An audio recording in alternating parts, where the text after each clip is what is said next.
Ladies and gentlemen, boys and girls, everyone listening, this is The Spot, the Power Hour, Season 4, Book 1. Yo, yo, Easy Yawn in the cut. Of course, we got one of your hosts here, of course, and Mighty Young. Say hello. and Mighty Young, what's going on, y'all? Oh, man, Season 4. So, yeah, you love this season a lot. Of course, as everyone knows, to start from the top, a good majority of it, half of it, I guess you could say, Ghost is locked up for, as last season said, being arrested for the murder of Agent Greg Knox, who is Angela's ex-lover, who Angela, of course, is, well, at this point, I guess you could say Ghost's ex-lover too, because he did end things with her during the Milan saga. But, yeah, bro, Sandoval framed him basically. He's all good with it. And, yeah, take it away. No, that was really crazy. It really starts off with Ghost getting arrested, embarrassed, as a matter of fact, at his club, after killing Milan with Tommy. We see Karen Bassett, she's watching her dad.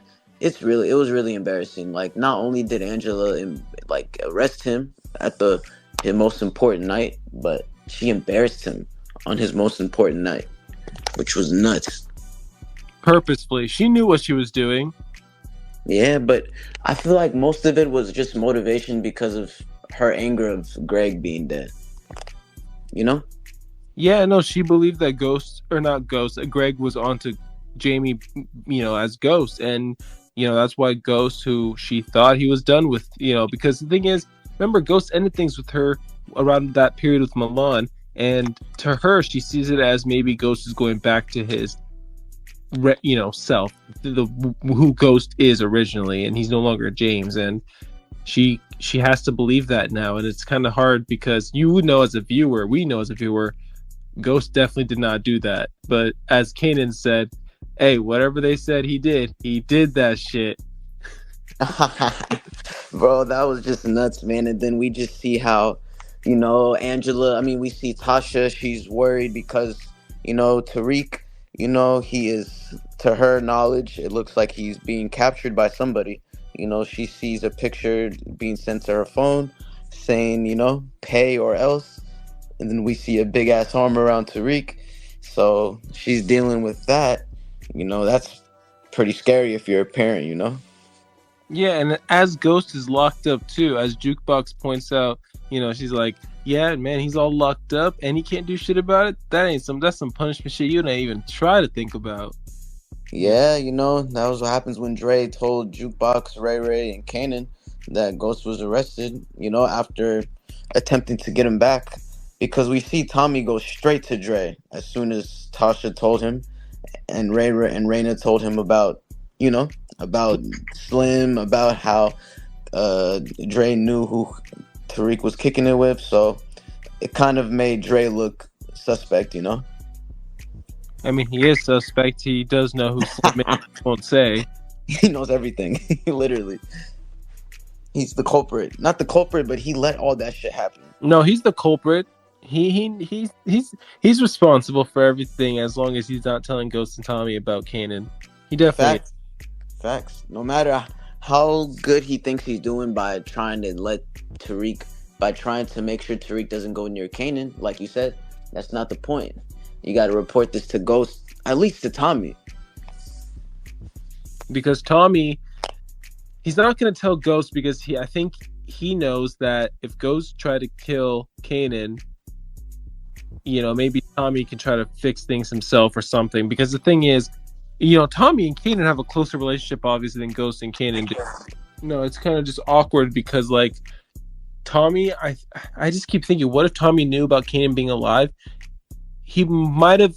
See, if Dre told him Slim is Kanan, Tommy would have, gone for Kanan. I think so too. He would have definitely went helped Dre if Dre was honest with him.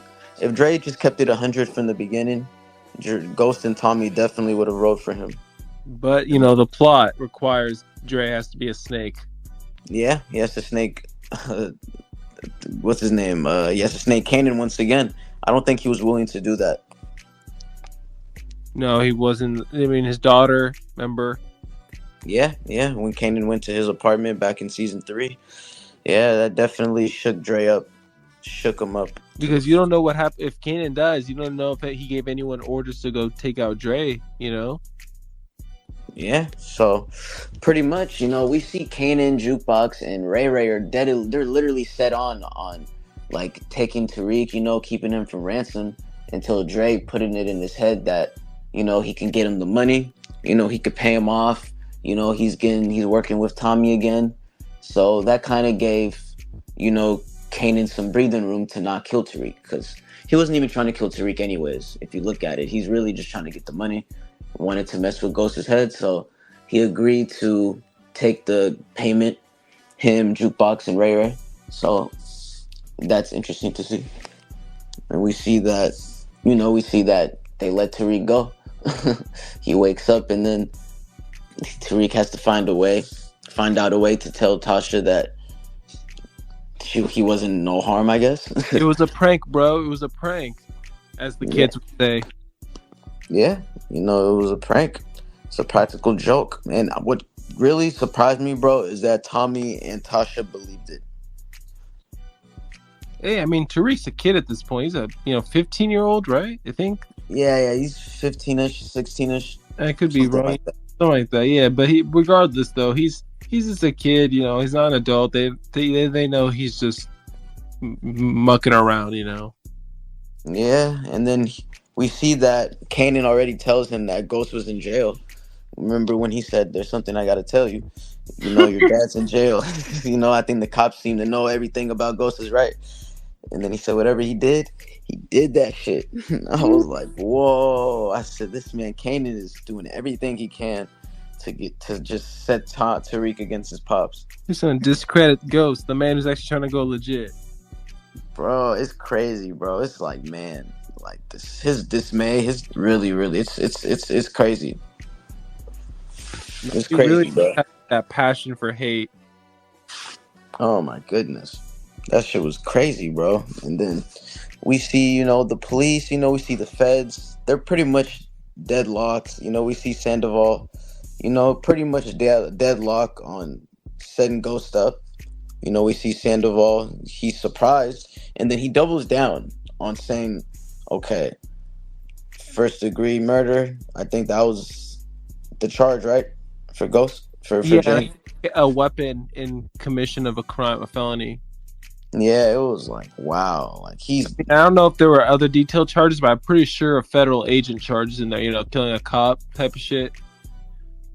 Yeah, no, that was crazy, bro. It's like, man, wow, the feds is very dirty, man. Credit to Sandoval, because he was doing everything to stay alive in this situation, because I think he knew once Ghost got off, he was a dead man. Bro, through everything. I know you're trying to go in order here, and I don't want to ruin it for the people listening, but in that courtroom, Sandoval was going off, and he was throwing just words and everything to convince the judge that, yes, this man, Ghost, definitely killed Greg, even though I'm the one that did it. He didn't say that last part, but still. Oh, he doubled down. He had to. He made sure he has a daughter. He has a he has a wife and kids at home. You know what I mean? Type of shit. So it's a thing where he can't just he can't back down at this point. He's gonna do everything he has. He has to treat Ghost as he would Lobos. Know that his life is on the line. No, literally, that's what I'm saying. He has to treat him like he's an enemy, like he's an op. And he did just that. I mean, he flexed that prosecutor. At the end of the day, we can't forget this guy's Mike Sandoval. This man's a lead U.S. prosecuting attorney in the West Coast of California. Man dominated that place with a bunch of cases and took him down a bunch of cartels. Pretty sure some sort of thing with the White House as well. Can't get into that. But still, Sandoval, he is the man. Bro, literally, Sandoval is, in his head, man, he's definitely the first chair. 100%. No, Sandoval knew what he was doing. Nah, that's crazy, bro. He definitely did his hardest, just to make sure that he got home to his daughter, that his daughter was safe at least, that was his goal. No, yeah, when it came down to it, Sandoval was doing the right thing in some case, but you got to look at it and be like, okay, well, now he's being an asshole because he definitely knows It's like, the whole idea of like stealing your friend's phone and helping him look for it. Yeah, Like that's that's what literally I'm what saying. Mike did. He killed Greg, and now he's helping blame Ghost. Yeah, that nigga over there did it. Yeah, no, pretty much that's literally what he did. It's like, damn, this guy's just doing his dirty work and he's just framing people for it. It's wow, it's dirty, especially in that line of work. It's just dirty. It's crazy that you gotta. Let's pay attention to the court real quick. The courtroom stuff. Proctor and Terry Silver, a recruit that who's I believe undefeated in federal cases.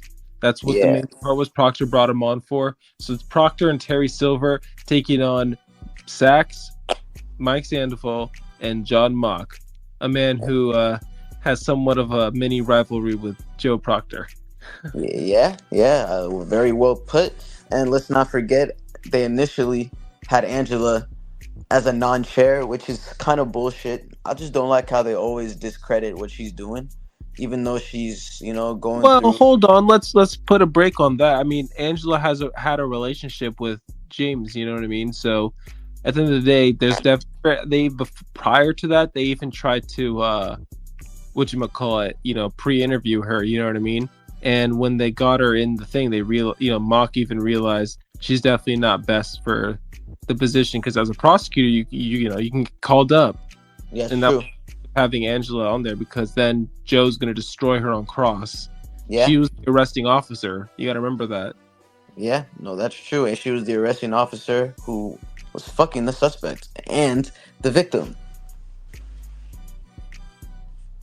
So yeah, Exactly. not that's definitely a risk. You're not lying. I mean, yeah, that's true. But at the same time, it just sucks for her because she's the one that brought it in.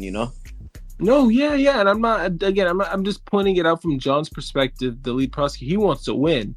At the end of the day, he doesn't care what bullshit Angela has with Ghost, but he's not going to put her on the team because she's smart. He knows it too. The only issue is putting her on opens her to Proctor and Terry to, talk to her, put her on the stand. Yeah, no, that's definitely his motive. Just getting James convicted at all costs, no matter what it takes. So yeah, no, definitely in his head, I could see that. And then we definitely see that with him, with John Mock is interesting because he dropped the case that he was doing with Tony Teresi. He's a mob boss and Yeah, hitman that's serving life in prison. I believe he's serving a consecutive life sentences or something like that. yeah. Yeah. A few murders on his plate, I guess. Some Italian mob shit. So we see him. We see that he later finds out that he sees that James must be somebody important inside. Because of what is the man that was in charge of his case dropped it for him. So he was like, okay, who is this guy? So he did his research. Once he found out, I guess he was a drug dealer. He had a nickname and everything. Okay, he started. He has a wife that's in. I bet I believe she's sick. Correct? Like she was going through a clinical. Yeah. Yeah, something like that with her cancer. So we see that he needs the money, so he had to think on his feet. So why not why not blackmail somebody that's a club owner, somebody that's has a double life. He's not stupid. He figured it out. He put two and two together inside. No, and it's crazy to think as a viewer, you're just like, holy shit, this guy Teresi is a huge deal now. He knows Ghost, he knows Tommy, he knows what they did back in Queens. Yeah. Once he said all those details, he wasn't messing around. Ghost knew that this man wasn't messing around. Yeah, and then he also forces Ghost to have the money be sent directly from Tommy directly to his house. So yeah, no, this guy was definitely standing on business. No, he's definitely trying to make sure that he gets some sort of attention. It was for the money, for Connie, because that's Teresi's wife. He cares about her, but he also cares about wanting to meet who his son is, because he knows who Tommy is. He knows his son. You know what I mean? Yeah. He knows who Kate was. Remember when they had the phone call? He described it down to a T. Yeah, when he And was that's talking to what's his name, Sammy. no, when Tommy and Teresi were talking on the phone. Oh yeah, but yeah. But even before that, like when remember when Tommy first went over to Teresi's house to deliver the money, and then he met Sammy, Oh, and Sammy, then cool. yeah, Yeah. and then Sammy was on the phone with Teresi. He said, "Yeah, that's him. It's him." Before we knew that Tommy was announced as Teresi's son. Oh, I immediately 100%, 1,000% knew that. Right then and there, huh? Yeah, no, like you kind of have this feeling that like that's his dad. Ain't no way he's gonna be such a big character, like not a big character, but such a guy who's just saying, "Yep, that's him." You could say nephew, sure, but no, it's definitely some sort of like relationship where it's father son type of deal. Yeah, no, definitely, which is very crazy because we were told that Tommy was dead, especially the story that that Kate gave Tommy, that's what Tommy was always told, which is nuts, especially finding out that he's alive is pretty crazy. No, when it comes down to it, it's kind of interesting too because you know who Teresi's. We know he's mobbed up. With Sammy, we can get the somewhat of assumption. Teresi, the who he was and everything. Tommy is Italian. Half Italian. Yep. Exactly. So, being a made man's son, as we know from Sopranos, that does go somewhat a long way. Yeah, in terms of respect, Yep, most honor, certainly. prestige, yeah. And Tommy, now from a viewer standpoint, we don't see it just yet, but we now know that Tommy, he somewhat has a blessing in the mob, somewhat. Yeah. Yeah, and it's definitely needed for him right now at this moment because as we see, he's struggling to upkeep with the product that he's doing with Qatar, especially the following of the killing of Milan. We see that he's working with the Serbs, especially with Dre and his Primeras. They're still trying to do shop.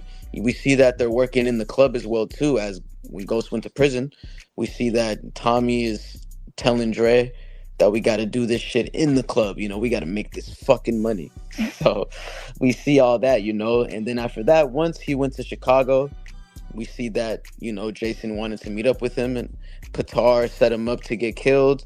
And then we see that, Jason saved Tommy instead. He believed him, which was true, So we see that why not, why not see if I could do some more things, or that's going to be explored in the later season, when Tommy ends up meeting the rest of the family, but that's later, I guess. Yeah, no, when it comes down to it, you're just already excited for Tommy's story. You're just like, oh shoot, what we got in store for Tommy going forward now? You know what I mean? Because not only is he dealing with Jason, is it Jason, right? Yeah, Jason, right now he's dealing with Jason, and also he's having his issues with the Jimenez too. yeah. So Jason and Patar basically, and the Italians are kind of on his side. So it's like, he's got a good group going for him. And then, man, again let's focus on Tariq. Oh my goodness. He's changed. He's changed, and you can thank Kanan for that. Oh my goodness, especially after they let him go that night. Like we see Tariq is getting closer and closer to Kanan.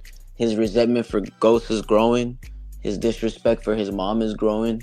For his sister. It's just all over the place. That kid is a mess right now. He's sipping lean. He's hitting licks. This guy Kanan got him doing all types of shit, man. And it's crazy, man. Like, Tariq's got it all. Got a nice penthouse in Tribeca. Going to a nice school. Got money. You know what I mean? It's like, what the hell? What you doing? Oh my goodness. Like, it's like, oh my goodness. Like, this kid needs help. This kid needs help, man. I couldn't believe it. I was like, wow. Tariq. What the hell, bro? Bro, this shit is crazy. It's the shit that you can't make up, bro. No, Tariq is just a person who... He's the example of the person who had everything handed to him, essentially, and just didn't take advantage of the tools. Yeah, definitely. I mean, he just wanted to he just started to see that his life is a lie. His family wasn't honest with him, so he's questioning everything now, pretty much. And then we just see him. It's just like his attitude is just changing very rapidly. Especially in school. He's fighting kids. Like his showing in front of Reina. Reina's Oh, trying to remember warn him. that one student who pulled up is like, "Hey, that gun you brought to school, is that the same one your dad used to kill that cop?"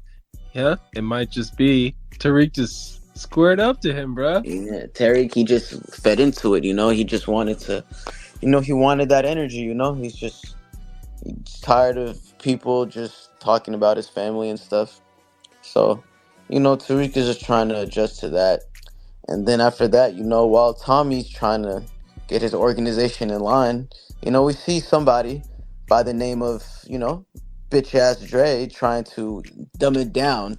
As we see, Julio, who's working with Tommy, you know, Julio was the right hand man. He became Tommy's distro after the Milan situation. That kind of had Dre feeling some type of way. So we see Dre, he's now working with, Cristobal. He's cool with the Tainos. He's building connections with the Jimenez. So we see that Dre, Cristobal, and the Tainos, they build a plan, They try to set up a plan, we see, to set Julio up, because Julio was a former Taino, Toros Locos, correct?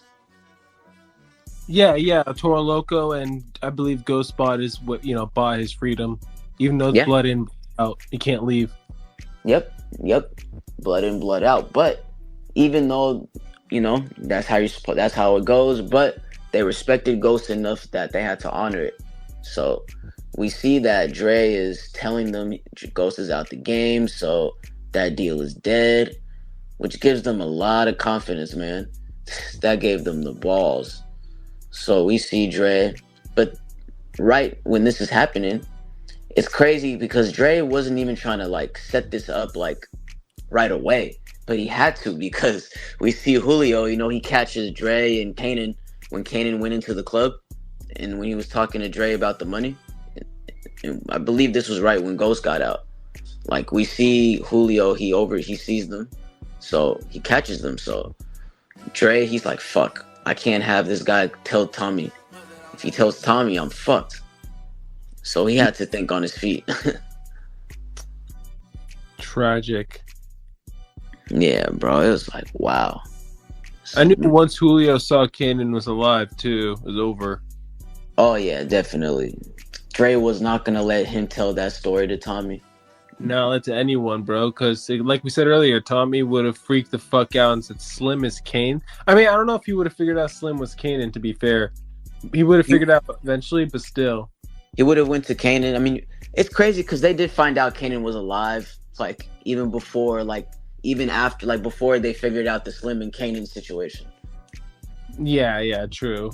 Because Tariq, I mean, we see Tariq and Dre, we see with Dre, because we see with Tariq, Kanan, Jukebox, and Tariq, once Ghost got out, I mean, we saw what happened.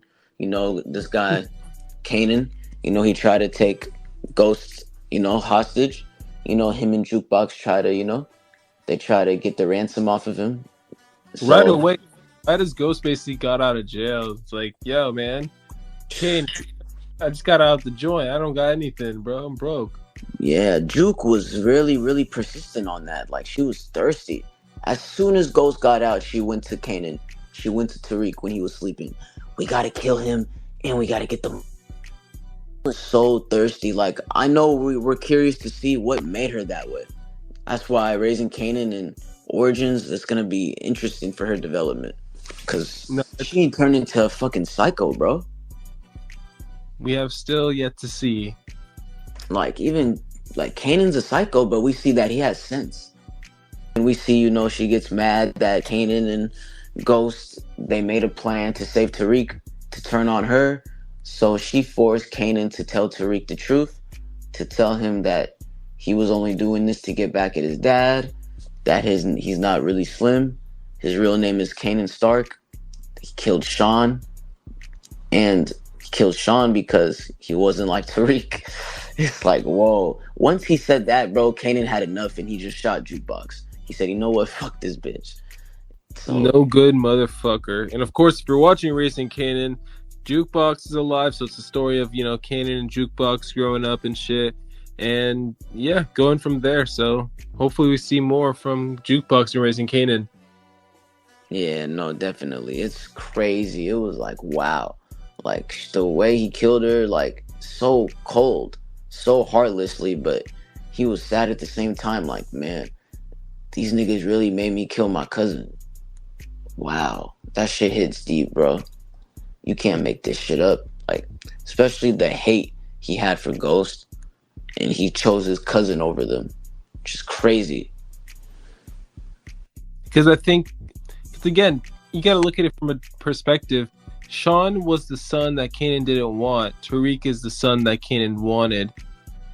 Yep. Sean is the son Ghost wanted.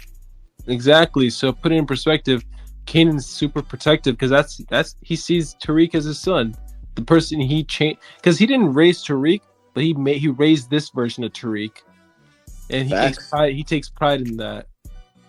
No, that's facts. That's facts, bro. That's what I'm saying.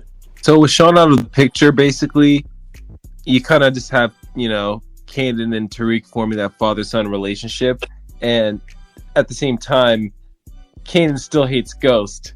You know what I mean? That's something we always got to remember. He still hates Ghost. But, like, in a weird way, do you think he likes Ghost now because of Tariq? Yeah, I mean, we see that, that Tariq is... His hatred for Ghost is... It's enticing Kanan so much because it's like the son like that he always wanted, like, oh, man, he hates this nigga as much as I do. And it's his own blood. Like, the way he just, like, constantly goads Tariq into hating Ghost with more reasons. Like, yeah, you can't trust that nigga. You can't. No, definitely no. It's like, wow. Like, he's giving them a lot of reasons to, like, definitely, like, just turn on his father, It's crazy. Like, his own, like, it's crazy what, like, influence would do to somebody.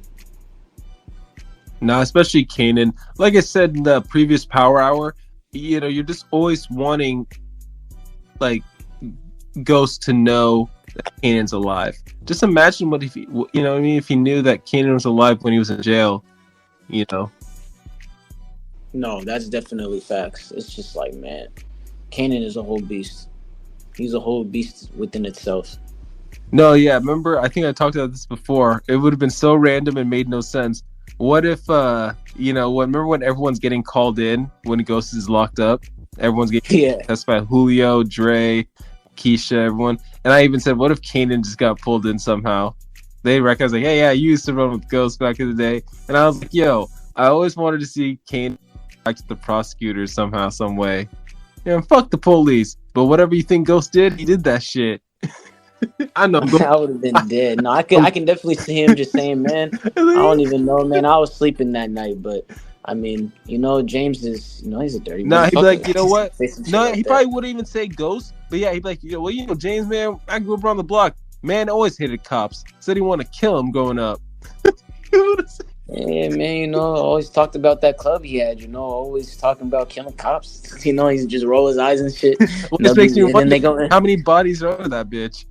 And they're gonna be like, wait, what'd you say? He's gonna be like, and then he's just not gonna say nothing after that. Just give him that little piece, Nah, exactly. It's that's the thing, bro. I'm not saying the writers fucked up, but like, because you gotta make it make sense. You know what I mean? You can't just have them out. But it's just like, god damn, they missed an opportunity. Sax and Kanan, bro. Sax and Kanan would have been gold. Oh man, it's crazy because Sax knew Kanan, but I didn't think he knew him until, I don't know.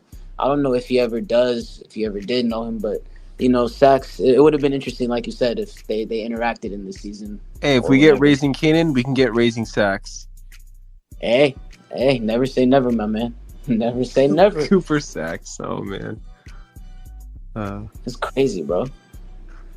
And then, like, we see, like, what's going on with the dynamic of Tony. We see the Tony Teresi, the hitman we were talking about earlier. How he was blackmailing Ghost, how he, Tommy and all that, And then we find out who he is. No, but then I remember that the cool scene. This is the wittiness of Ghost. When they were locked up, he was like, you could snitch on me and all that, but just remember, I can go tell the Soleto family who killed their father, aka, Yeah, it was Tony. At the same time, um, he said, "What do you think they're gonna do when we give, your wife's address when they get their wife's address?" Which of course they will, by the way. Ghost he was Ghost. You know what I mean? Can't mess with him. yeah, no, that's what I'm saying, bro. It's like also like we see that like with Proctor, Proctor was the one that gave him that information because Ghost asked. He asked Proctor to tell Tommy to go over to Teresi's residence, talk to Sammy, talk to his wife, Connie. Oh, And he saw the body language when he mentioned Soletti, one of the dudes that Teresi was accused of killing. And then we see how Connie and Sammy just jump up when they hear Soletti. So right then and there, Ghost knew he had dirt on Teresi. no, exactly, and that's the thing about them. They're smart. You know what I mean? Ghost is Yeah, smart. He knows it's not just the verbal, the cues, and the eyes. You got to look at the body, the facials, everything, and he knows what's going on. yeah, definitely. And then we also see how he also threatened his wife, Connie. Not threaten her, but he said kind of. I forgot the words exactly. He didn't threaten her per se, but he did say along the lines of, once he, like I said, once he tells the Soleto family who killed their dad, they're gonna possibly go after Connie and get her address. And believe me, they will get her address because Ghost is insinuating he'll give it to, you know what I mean? He'll give it to them. Yeah, Teresi was shook. And then right then and there, Ghost knew he had the upper hand on him. And Teresi knew he had to find a new angle. Exactly, which was setting up the marshal. Huh. Wow. No, that was definitely wild. That was the most Too much. brutal scene I've seen. I get scared of gym plates now thinking about. Oh my goodness. Like, we literally find out that Proctor and Ghost are the reason why the marshal, R.I.P. Charlie Murphy, you know? Mm-hmm. We see him getting arrested. I mean, we see him, he's about to get sent away, to another. He's getting sent away because of the complaints, Proctor, he's the one that spearheaded those complaints, which was good, because he was giving James a hard time for no damn reason. So, we see him going into the weight room one day. But before that, we see Teresi insinuate to him that Proctor and Ghost were the ones that, were responsible for his transfer. So, that gave them the idea Got pissed. of messing with Ghost again, huh? Yep. And we saw how that turned out, right?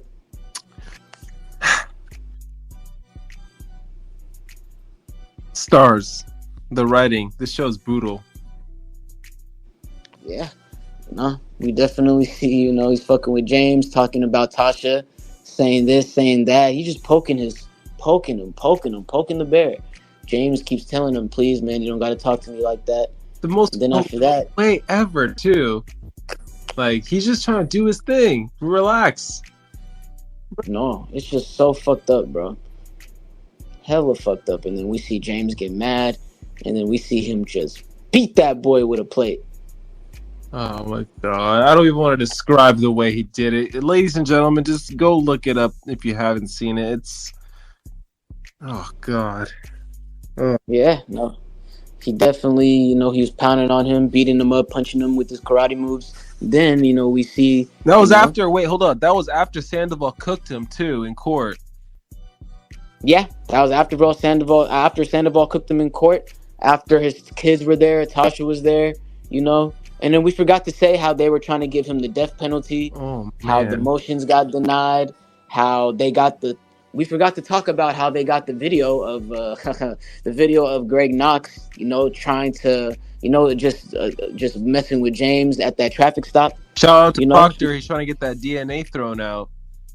Yeah, and then that was the reason how he got his DNA. Like, there's no other way. Yeah, no, they were saying that, and we know as a viewer, James did actually have his thumbs and print on the Greg's window. But the thing is, and the cops found that, which coincidentally led. But Proctor, being the smooth slick he is, was able to find an excuse for why the DNA would have ended up on Greg's, on Ghost's person. Which at this point, Terry Silver got the video traffic cam, found out that Greg did in fact pull over, Ghost illegally because it wasn't logged. Even John Mock, the prosecutor, says, "Yeah, no, we didn't believe this to be true because it wasn't logged." He probably knew it was true, but just wanted to go on a technicality. But yeah, you look at it and you're just like, yeah, no, they had a strong case, and Proctor was just shutting it down using an alternative theory. It's great. Yeah, he was doing it too much. He kept getting the motions denied. Too much, man. He kept doing it too much to the point where Mock got really jealous. So that, he had to go to the judge and tell him about the conflict of interest of, Proctor, Tommy, and James because No, of and see, Proctor. I wanna go into that real quick before you get into that. The reason John Mock's bitch ass did that, not only as Proctor said because he was losing, but it was also because, and the judge was fair for this. Remember when Proctor was trying to get the DNA thrown out, but then also the prosecutors were trying to disagree with that, saying it wasn't fair. But then the judge said, "Okay, we can get that video not shown in court and keep the DNA, but you're gonna have to explain to the jury about prosecutorial misconduct and how I think this case is kind of sniffy." And John was like, "I don't want to bias the jury." And the judge is like, "Well, do you want to throw out the DNA then?" You know what I mean? They had to pick one. And then, we're kind of moving through the court case here, but once they got the DNA thrown out, and then Angela saw the video at Truth of James never going near where the gun was planted by Mike. Never. He never touched it at all, which took him 7 episodes about. And he literally went to the club that night. He went to his office, and then he never went back because he got arrested. Exactly like he said. And the thing is, no gun, no DNA. They couldn't tie it to him. And the interesting part is, in real life, this would have kind of fucked him over because realistically, think about it. Your thumbprints on his window, your DNA is at the scene. It just looks all bad. But if you think about it, if the murder weapon wasn't there, it wasn't touched by Ghost. First off, if the murder weapon wasn't touched by Ghost at all, that's the key thing. No, definitely. That's what I'm saying. So if he didn't have enough time to go to, if the gun is in the office and he was already in jail, by then for them to put for the gun to be put in there, there's no way he could have done it. Literally, yeah, literally. So it's just bullshit, It was like, wow. So when earlier in the season, I mean, when we seen them do the little search, and then we see, Donovan, he finds the gun right in the drawer. We know that's bullshit because he got arrested as soon as they, as soon, like not even that night. He didn't even make it through the night. So it's impossible for him to go back and put the gun there. No, exactly. And like I said, to take 7 episodes is sloppy writing. Real cops would have, as a real person, like if I was Ghost, I would have said, check my office. If they said they found a gun in my office, check my cameras, please. You know what I mean? Do whatever you got to check everything. And a smart prosecutor would see that, Ghost. Here's the thing. A prosecutor could think maybe he had someone hired to kill Greg if it wasn't Ghost. You know what I mean? Realistically, sure. But we always knew that Ghost did not touch that weapon. You know what I mean? So that's facts. One of those things. It's just fucking crazy, bro. It's just hella nuts, man. And then we see how all that's happening, and then we see Proctor get dismissed because of the conflict of interest, and then we see he represented Tommy at one point. Yep, back in season 2.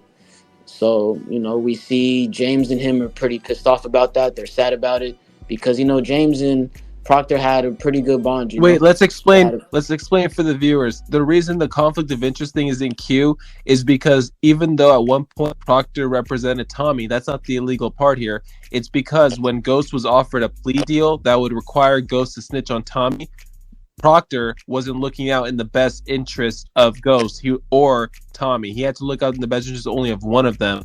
Basically, whoever snitches on the other, and you can't choose both. Thus, if you're not looking out for the best interest of your client, then which is a plea deal, then you're not really representing them, and it's a conflict of interest. However, nerdy part here, if Tommy decided to, if Proctor essentially decided to say, "Hey, yeah, Ghost, go snitch on Tommy," he can do that, but again, it's because of the fact that Proctor has represented Tommy and knows both sides of the angle.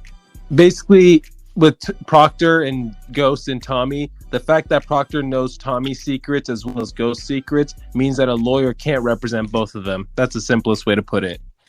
Yeah, that's facts. That's facts. Especially when we saw, Proctor just dismissed that deal. He dismissed it without even discussing it first or nothing.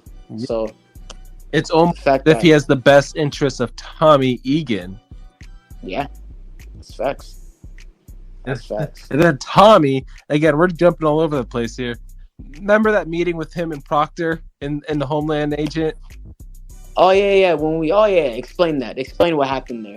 Oh my god. So Proctor apparently Tommy knows about this records evidence against him. This thing against him that could destroy him.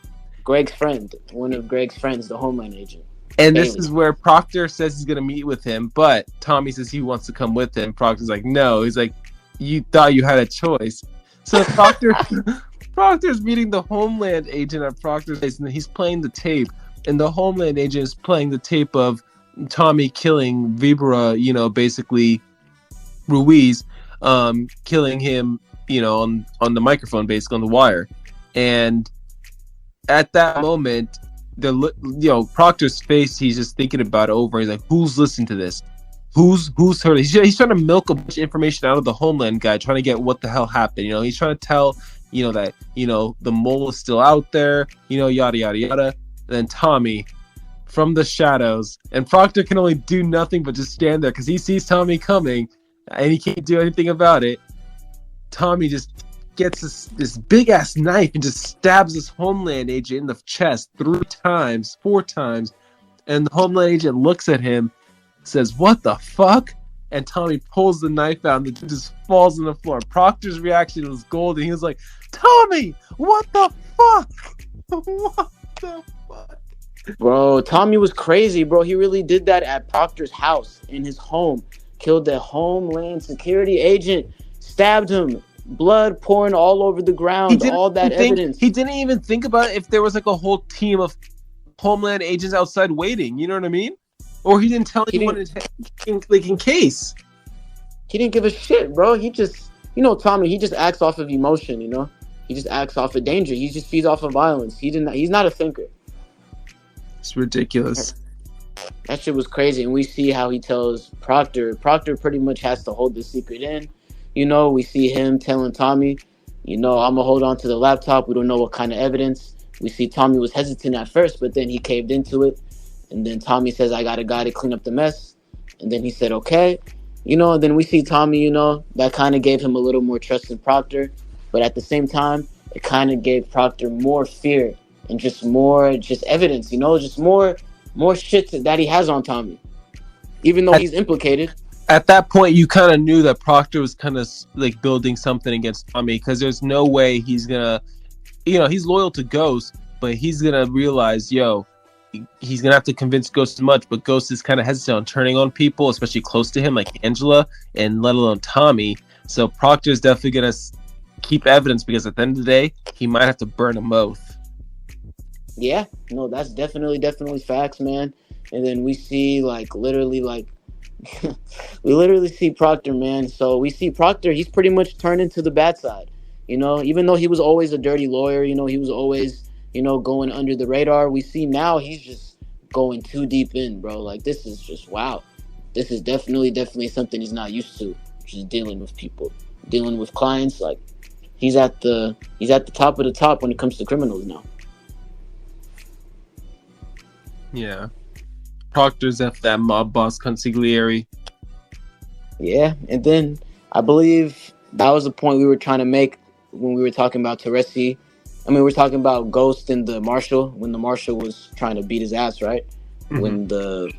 And then we see he kills the Marshal. He fucking puts the plate in his fucking face, beats the shit out of him, crushes his fucking skull, hella bloody, like you were saying earlier. And then we see Teresi come in with Biscuit, his goon, his prison goon. And then they're just staring at Ghost. We're like, fuck, it's over for him. They're about to tell the police. And then, his plan is getting fucked up. I don't even think that was the plan he wanted, Teresi, but it benefited him more if Ghost was alive, because he's more valuable to him alive than he is dead. So he knows that if he's ends up dying, he's never gonna, get what he wants. He's never gonna get to talk to who he wants. So, he makes a decision right there. We see him kill Biscuit, chokes him out, and then we see him help Ghost, and then he pretty much has that on him. That's pretty much all it is. And Teresi, for someone who's a made man, mobbed up, we assume, and all that stuff, bro, he's a bitch. Snitch. Yeah, he's a rat. He's a rat. He is definitely a rat. It's crazy. No, it's definitely stupid, honestly. I just don't get it. It's definitely not Italian, mob-like. This guy's going against everything he was taught, so it's like, dang. No, he said, fuck really it. Blackmail people. I'm a rat. Yeah. Yeah, he's trying to blackmail people. He's crazy, man. And it sucks, man. But, yeah, we see now him and James are on the same page with that. And then we see Angela, she's trying to, once now she knows the truth, she talks to James and Terry. She tells James, I know now you're telling the truth. You don't go in there. But before that, she talked to Proctor because she wanted to get a hold of James. But Proctor was off the case. But he told her, you see, I told you he was telling the truth. Mm-hmm. There's no way he could have planted the evidence. If he didn't do it, then the fucking feds did. One of you guys did. And then she said, help me fix this. He said, you're going to have to talk to him. And then we see her tell James, you're going to have to tell me the truth if you want me to help you. And then that's when she finds out that he was at the apartment. And then he tells her, I was only there to get evidence that was from you, that he had on you. I was trying to save you. And then we see him tell her that you were saying something about MJ. As soon as we seen her eyes lit up, she knew he was telling the truth. Yeah, exactly. Because, it's one of those things like, you had to have been there. Yeah, nobody could have known that but her. No one. Exactly. Unless he was there, and he was. Yeah, and she wasn't even like... I mean, at least I respect Angela for not being alarmed or shocked, like, yo, what the fuck? Blah, blah, blah. Like, at the end of the day, she could assume that he was there for evidence to save Tommy, because she did it before, he'll do it again. But if that's the case, she's not there for that. She's there for murder. You know what I mean? So, I don't know. I was like, man, bro. So now we see that, and then, we see them go back to court out of nowhere. So they get called into court out of nowhere. James is thinking it's bad. Tasha is thinking it's bad, We see her and Lakeisha, they're having a conversation about it. And then we see Lakeisha and Tommy, they're having a relationship throughout this whole thing. After Tommy saved her, we see them smashing. In the first half, we see Tommy, he's not feeling the same way as Lakeisha's feeling. So she's venting. And then Tasha sees that Lakeisha's not feeling like herself. So she knows something is wrong. That's when she finds out Tommy and Lakeisha were smashing. That Lakeisha and Tommy's that typical relationship where you didn't expect the two characters to kind of link up. You know what I mean? Yeah, that was hella unexpected. That was so left field for me. Huh? That relationship was hella left field for me, bro. Oh, yeah. I did not see that coming. Crazy. I did not see that shit coming. I like his... I like Tommy's demeanor towards everything, really. Like, this whole season, he's been laid back, serious, and chill all at the same time, if that makes sense. Yeah. I don't even think he's been on Demon Time yet. Yeah, I mean, aside from killing the agent, No, I mean, still, but you know what I mean, like, consistently, just pow, guns every episode. Yeah, no, that's facts. It's really crazy, man. And then after that, we see with Angela, so they go back into court. We see Terry calls Angela to the stand. We see Mock and everyone's fucking confused, like, what the hell? They can't do that. And then after that, Terry is like, she can attest to prosecutorial misconduct that's been going on throughout the case. And then the judge let him go. And then we see Angela talk about how she shows the tape, and then we see her talk about how James wasn't the one that went inside, how he wasn't the one that went into truth, how someone else planted the gun. And then after that, what else did she say? Like, before Mock interrupted her, What else was she telling Judge Tapper? She was telling him just what was, oh yeah, the no knowingly, what was it? Wow, I'm blanking. Hold on, I'm pulling a blank right now. Hold on. Because I remember she told him it couldn't have been James. I'm only doing what's right. What was it? She oh yeah, she held evidence or something like that. Withheld. Yeah, she withheld that, and then after that, what's it called? And then after that, she ends up testifying in his defense pretty much. And then Mock said, "Well, this isn't the first time you've done it. Why aren't you telling? Why aren't you blaming yourself?" You know, after she exposed them, and after that, he said, "Well, I mean, he was in your house when you had information of Isabel's daughter, the sketch." And then the judge got mad and said, "Is this true?" And then she said, "Yes, it is." And then after that, she said, and then the judge got mad. We see Judge Tapper get mad, saying your oath as an officer Is disrespect. You disrespectful, know, disgraceful. Yeah, bro. He digs in.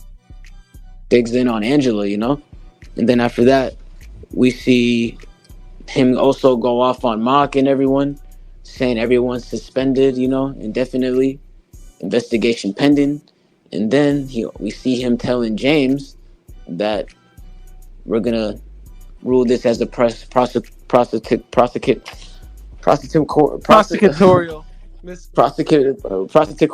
prosecutorial misconduct, Yeah. and you are let go.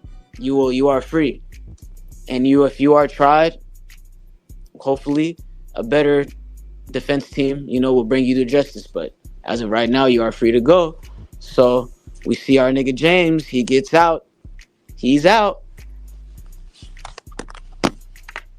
I'm gonna insert some clapping noises here. Yeah. James. And then yes, sir. And then we see Angela. She pretty much blew up her whole job just to protect him, which she should have done from the beginning. Honestly, she should have checked that shit from the beginning. So that's her fault, if you ask me. Honestly, do you think she was just blinded by love? Could have been, because but she easily love for Greg. Her love for Greg. Yeah, I think so. If you ask me. That's what I'm saying. I don't know. I just figured she was kind of because she thought like I said, going back to the beginning, when she arrested Ghost, or I guess the previous season, you could say technically, when she arrested Ghost, she thought he was the corner boy again, the one her dad warned her about. Yeah, she didn't know how elevated he was. She didn't know how far he came into the game. She thought he was legit.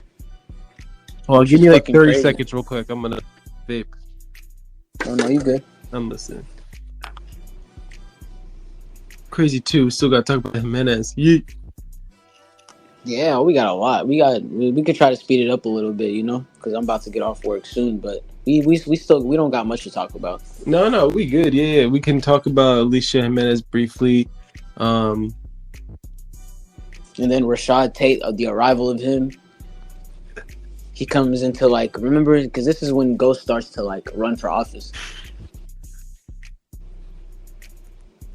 Because now we see Ghost, he's out of jail, We see him, he's out of prison, he's a free man. And then before that, we see Tasha, she's struggling for money. The feds raided them. They tried to bleed him out. And then we see Simon Stern try to go to Ghost to see if he needed some money. Of course, he needed a favor, but Ghost said no. So we see him go to Tasha. So the first thing Simon does is tell James that, oh, your wife took some amount of money from me while you were in prison. So looks like we're going to have to work on a project in order for you to pay me back, because I don't need the money. I just need you on a business. Which is crazy. Using him, yeah. Yeah, he continues to use James for his intelligence, which is crazy, and his race, for his color. Because we see him, doesn't he need a CEO, a black CEO, just for a tax bracket, for a payday? For a company? Honestly, Simon, bro, he knows the game. Yeah, it's for a project, a real estate, and a business venture. that needs a black face pretty much. So who is he gonna ask? The only black guy he has is a friend, Mr. James. So, we see how he's dealing with that, and then while all that's happening, we see, Kanan, he's pretty much being forced by his cousin Jukebox to, not forced, but the pressure's on him to capture Ghost since now they know he's out of prison. So, we see her tell we see her tell Kanan, you better get that guy right now or I'm going to put a bullet in this kid for fun. You better not fuck this up. Don't fuck you. Yeah. We see her say, oh, it's talking crazy. And we see Kanan saying, why are you saying that shit? We slowly see Kanan, he's just getting irritated, because he's been trying to keep his patience with his cousin throughout this whole season, but now we see him, he's finally getting irritated. So, we see that dynamic boiling. So we see, she's just holding Tariq over at the house. She told him that Slim is getting, some equipment for the lick.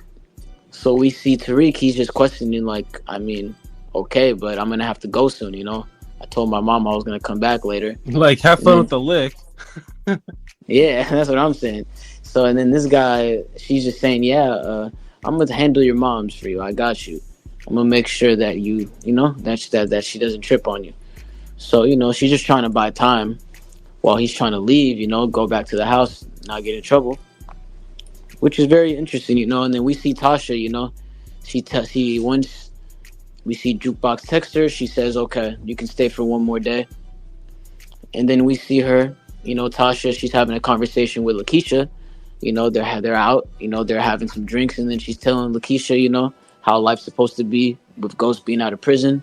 And then we see Lakeisha, she's still irritated because of what Tasha put her through the whole trial, through the questioning, through the drugs being in the club. Because she still didn't forget about that from last season, she's still holding that against Tasha.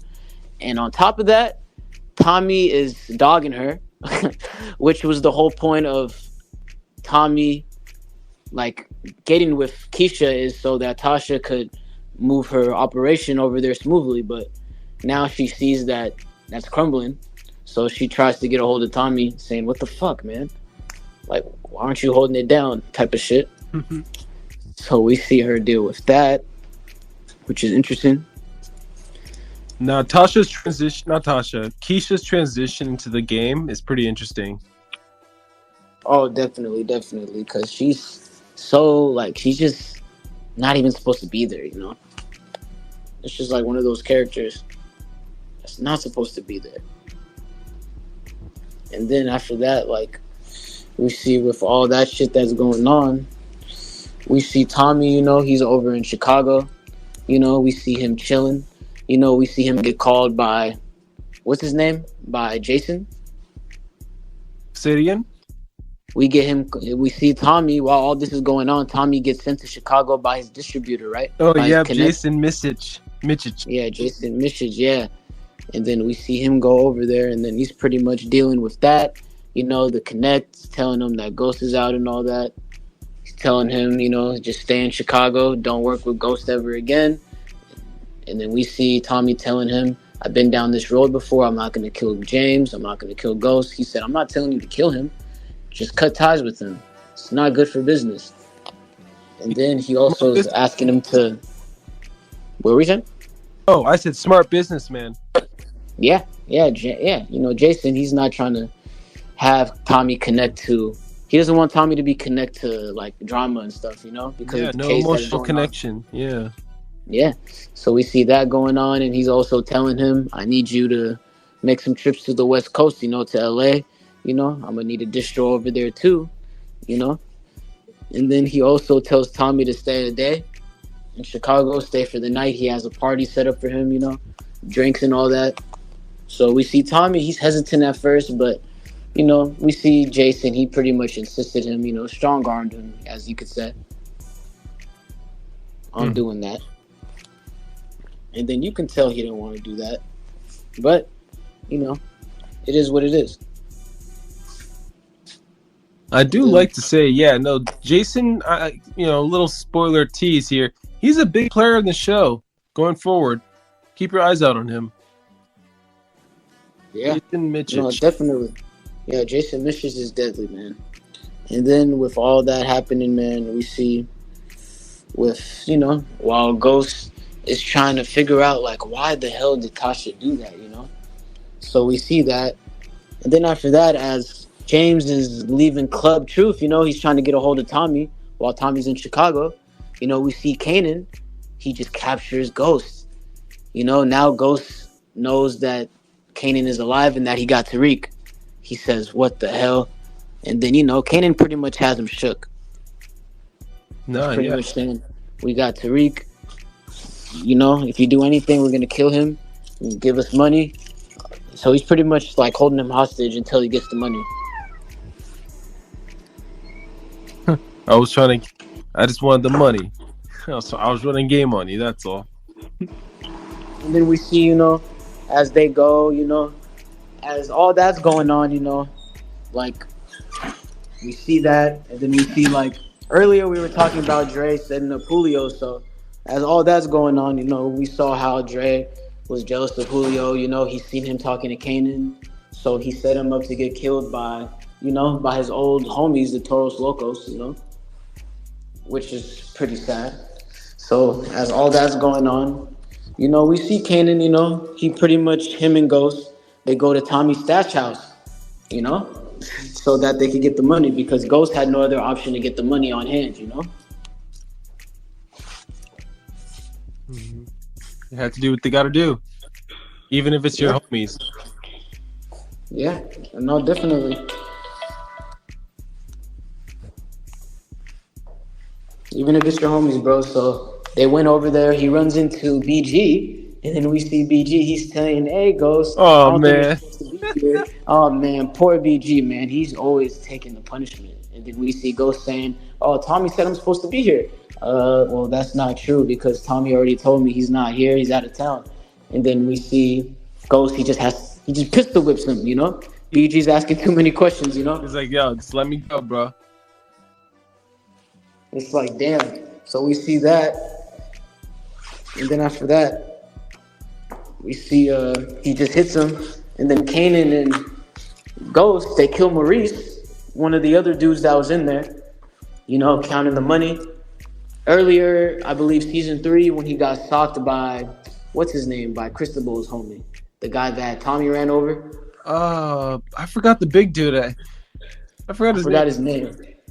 Yeah, I forgot his name too, but I was about to say. I was gonna say Poncho, but not Poncho. yeah, it's gonna come into mind. But we see all that going down, and then after that,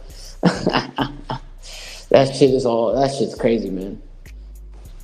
And then like we see Kanan and Ghost. They get the money pretty much, and then Tasha's pretty much telling Kanan, Tariq is supposed to be at a friend's house, but his friend said that he's not there. He's with a girl.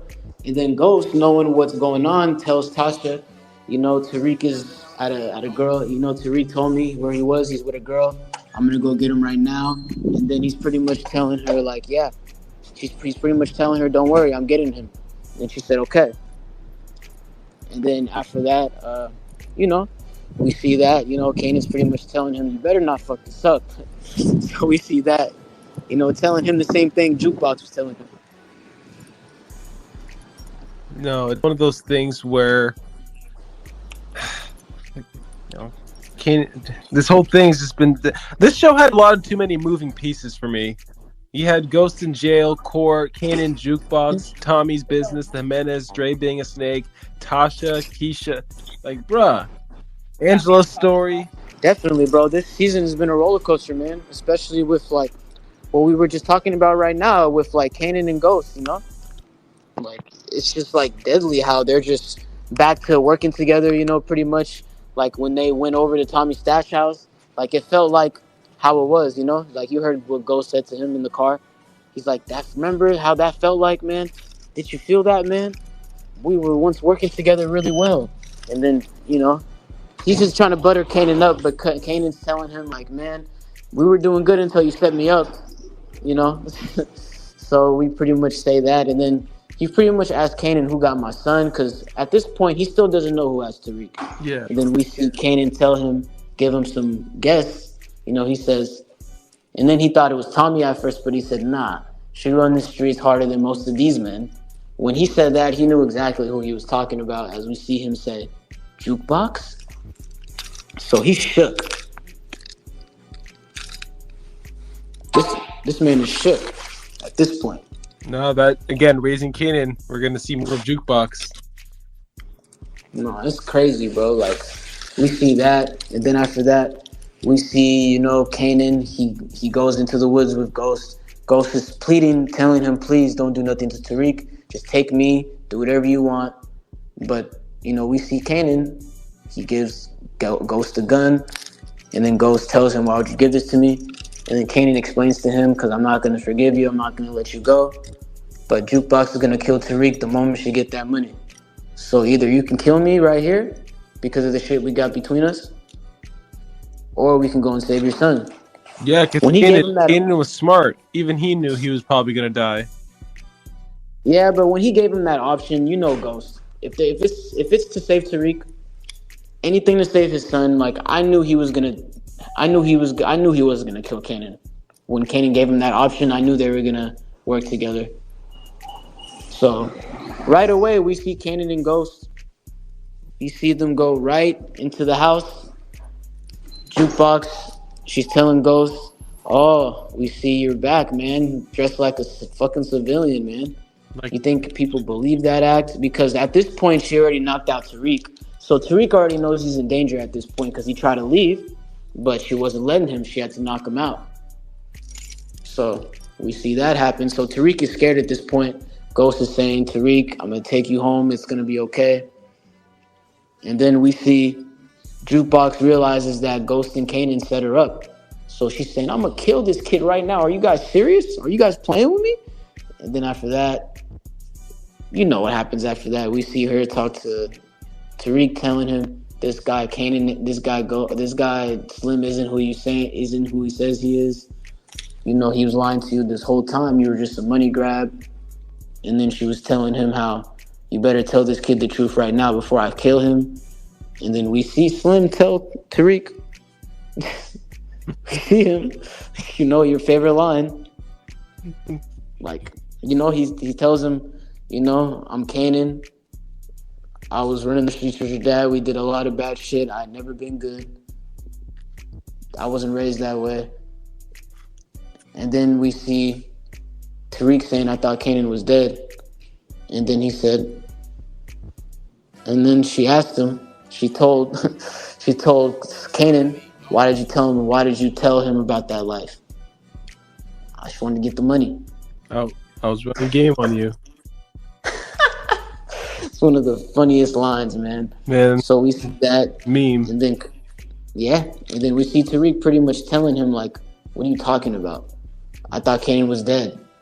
And then he said, I killed my son. I killed him because he was weak, though. He wasn't raised like you, not weak. And then he had enough for telling Tariq that. Once he showed an emotion like that, showing him that he cared about Tariq, he just said, fuck that. And he just shoots Jukebox, bro. No, for real. I noticed that too. Another word out. I noticed that. Fuck you for getting me my feelings, bitch. That's literally like, we never seen Kanan in his feelings until that scene. Like, what the fuck? And then he just smokes her right away. Just shoots her 3-4 times in the chest. Jukebox goes down.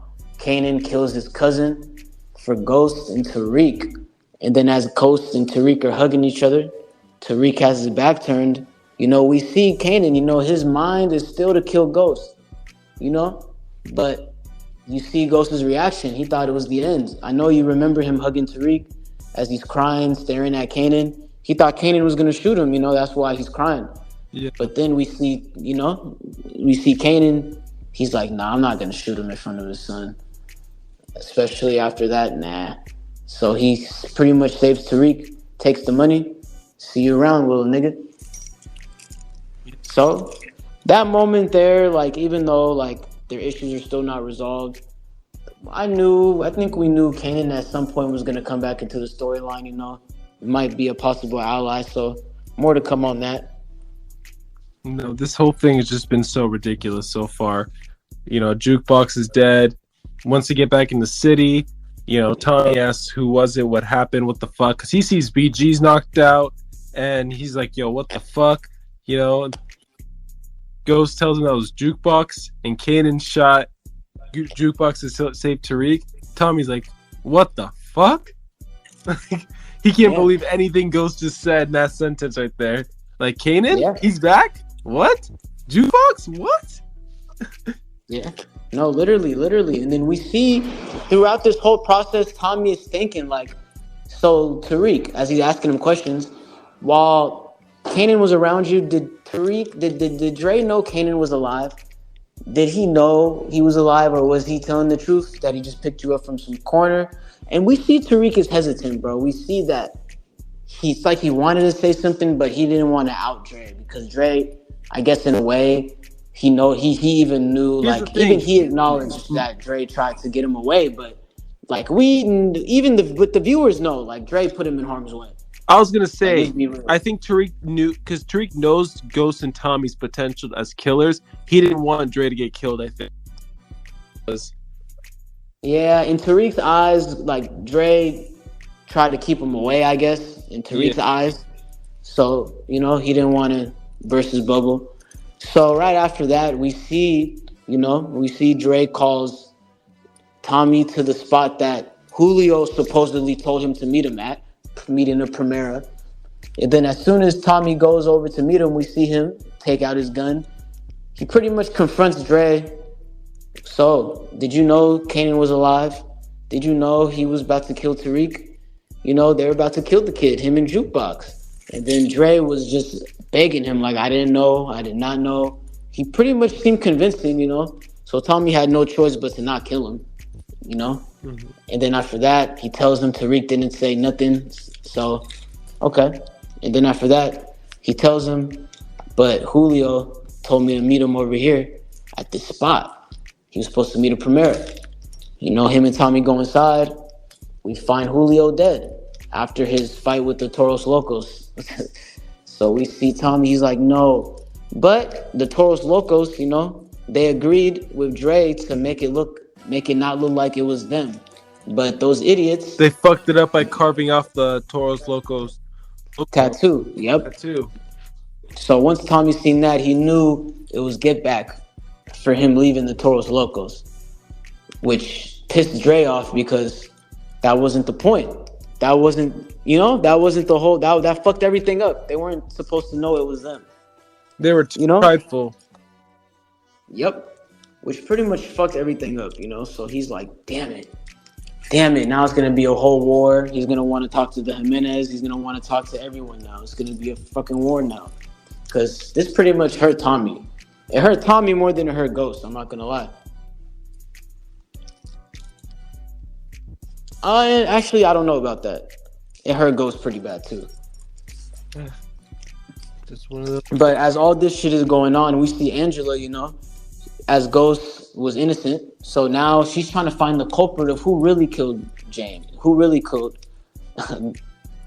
Greg. Yeah. So we see her, she's looking at tapes, her, Donovan, and Cooper and Mike are pretty much suspects, even though they all think that, even though some of them believe it was Greg, but Angela knows Greg wasn't the mole, so she's trying to find out who the real mole was. And we see as she's looking through the tapes, she's talking to people.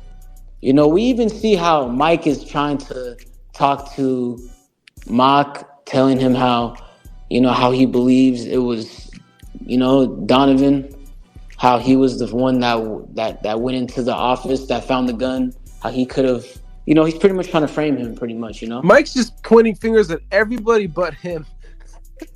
Yeah. And he's doing it on the low too. He's doing it like in a snake way, in a snakish way. So as all that is going on, we see, like even like Cooper, like he's just chilling, even though he talked to Bailey before he died, like he didn't have an excuse to run or anything.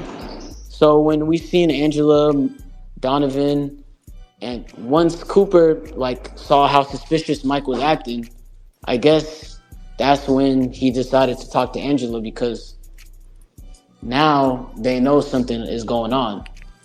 You know.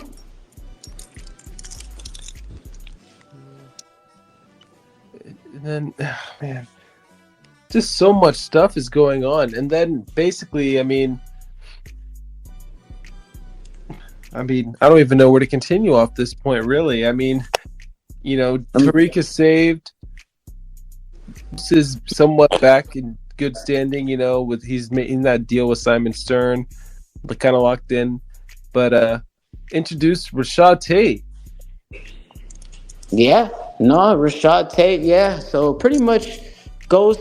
He pretty much got mad at Stern because Stern, like, Tasha went behind his back to get the money from Stern. So Stern is pissed off that this guy. I mean, Ghost is pissed off that this guy made him an owner without, pretty much forced him to become an owner of a company that he's not running or that he's not getting compensated for.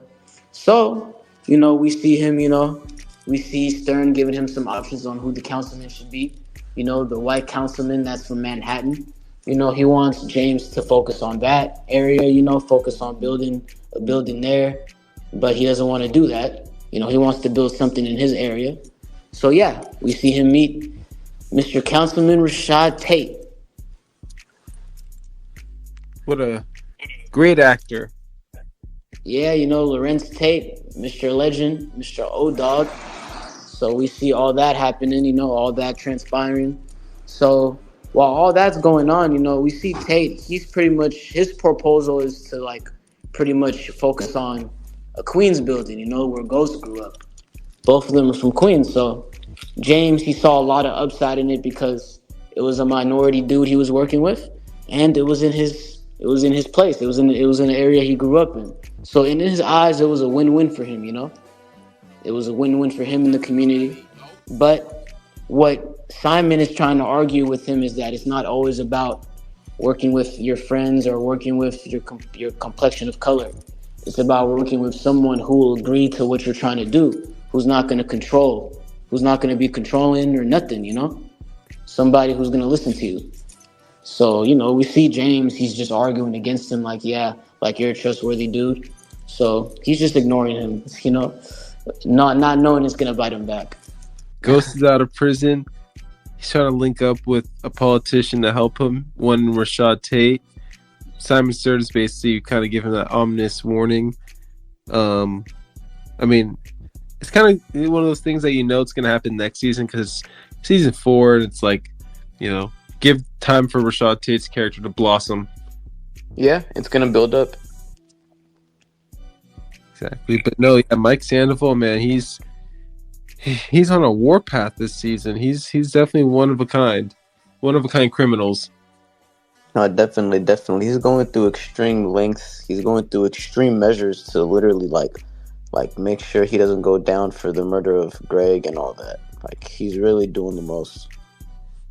No, it's crazy. And then let's scheme over to the topic of Raina. Ooh. Yeah, like how Tyreek's been acting, how she's been noticing how he's been changing. She notices it all too. And it's always from the viewer's perspective, you're just like, come on, just tell your dad. Tell your dad what Tariq's been doing, the bad stuff.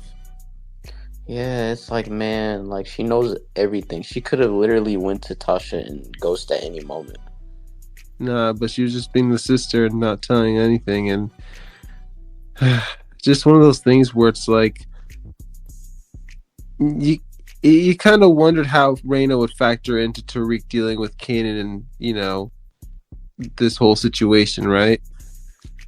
Yeah. Like, on his perspective, what did you think was going to happen to Raina going forward with this? How do you think she was going to handle it?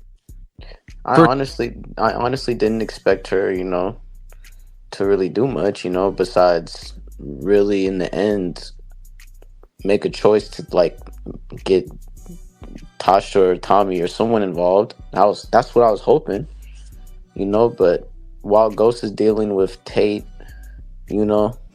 I guess we see her, we see Tariq once they save him from Jukebox, once Kanan saves him and Ghost, we see that he just goes crazy with the lean. He's just going nuts. He's still doing licks. And when she sees all that, she sees how his attitude is changing. Yeah, man. No, I would definitely. I would definitely want her to go tell somebody about this.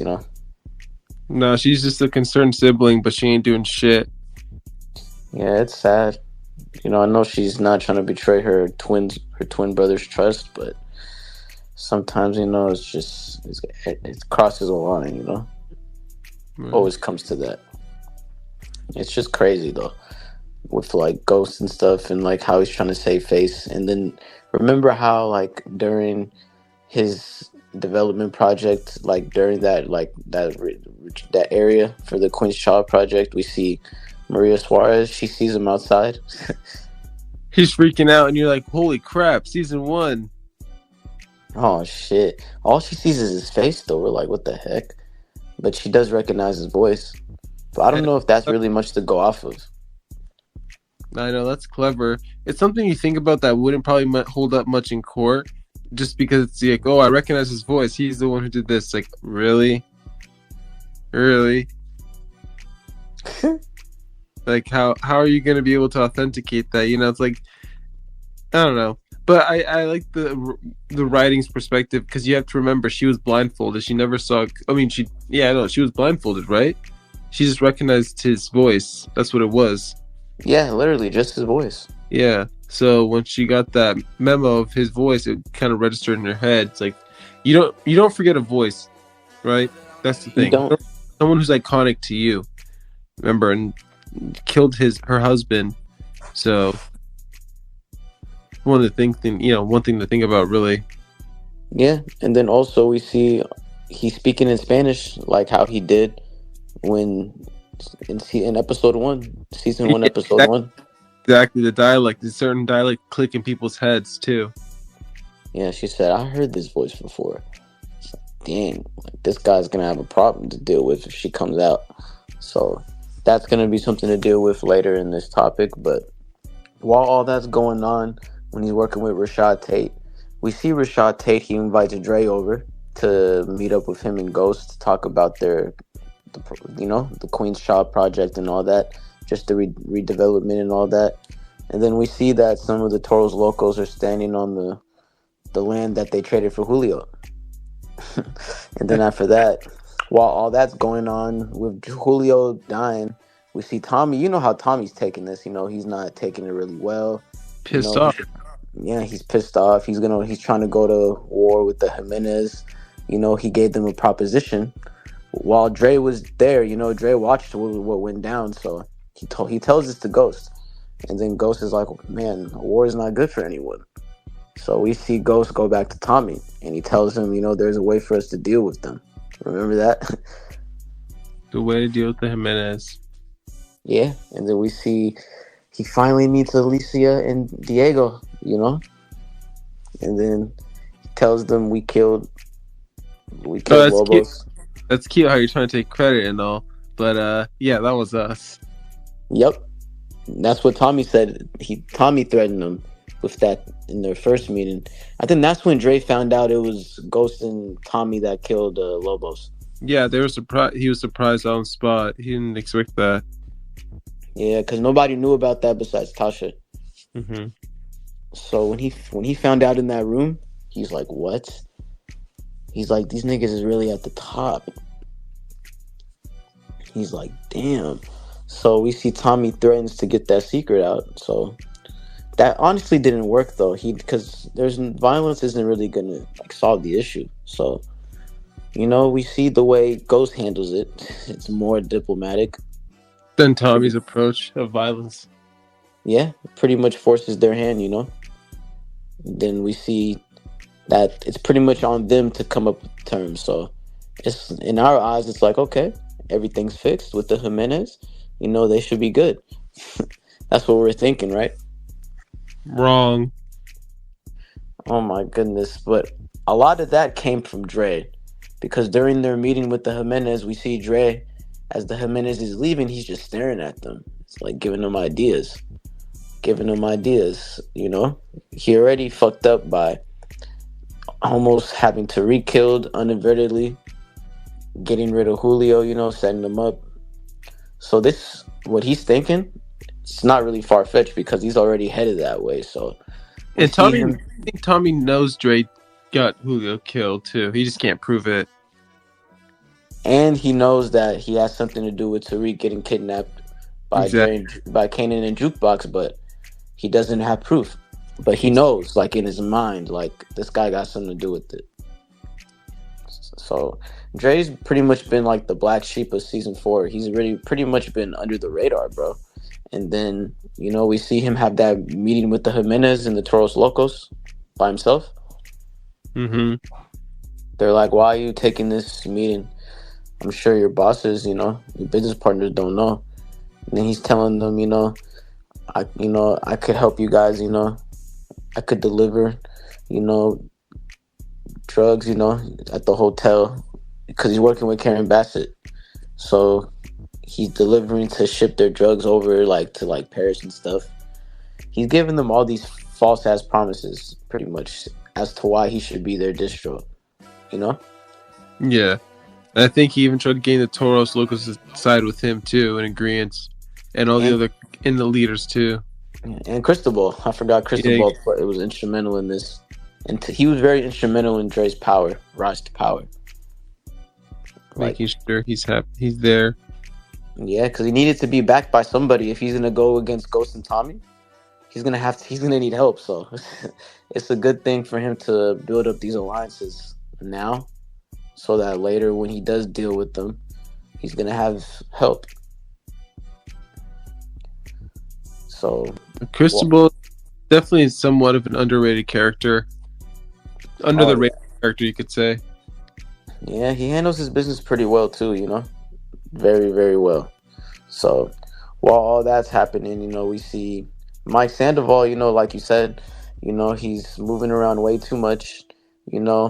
Everybody's getting suspicious though, because the spotlight's kind of moved off of Angela because now they know she has nothing to do with it. Yeah. Now they're gonna have to find another angle. So Angela, we see her and Donovan have that conversation at the diner. And then he's pretty much trying to tell her, like, it had to have been James. She's telling him there's no way they had time to put the evidence in time. Whoever did it, it had to have been somebody that was working with us. But he doesn't want to see it. But later we see him, he comes to his senses. He goes to Angela's house and then they just talk, they're working. And then we see Cooper Sacks, he's, getting howled by what's his name, by Mock, because Mock knows about Sachs meeting up with Bailey, what's his name, Bailey Markham, yeah, when they were talking about when Ghost earlier in the season. So he said, don't go anywhere, we can get into the true nature. So even Sachs knows, we know he's innocent, but he's nervous. So it looks sus for him, yeah. So he literally has no one else to go to but Angela. Like, that's literally the only person. And you know how much pride he's gonna have to suck up by going to her apartment. Yeah. So he goes to her apartment and then we see he tells her, I think Mock is trying to suspect me for the murder of Greg and I didn't do it. And even though Angela, she believes him, and then he's trying to point it to Donovan. Because Sachs really doesn't know, Sachs is really trying to find who did it too. So Donovan is there the whole time. He's like, where did you hear that? He's like, fuck you. A lot of the funniest scenes came from like the AUSA like office and stuff, like those scenes with like the agents and stuff, or like the lawyers. Yeah, because they're normal people. They have time to goof around. Ghost and Tommy have to be serious all the time. Yes. So literally we see all of them talk like, literally Angela has it in her head that it's Mike. So Donovan is like kind of, he's like, okay. Even Sachs is like, okay, but what's the proof? And then after that, they're going back and forth. And then after that, Sachs is saying it still could have been Ghost. It still could have been James, Angela. And then, he's just trying to like narrow it down. And then we see how she shows them the phone.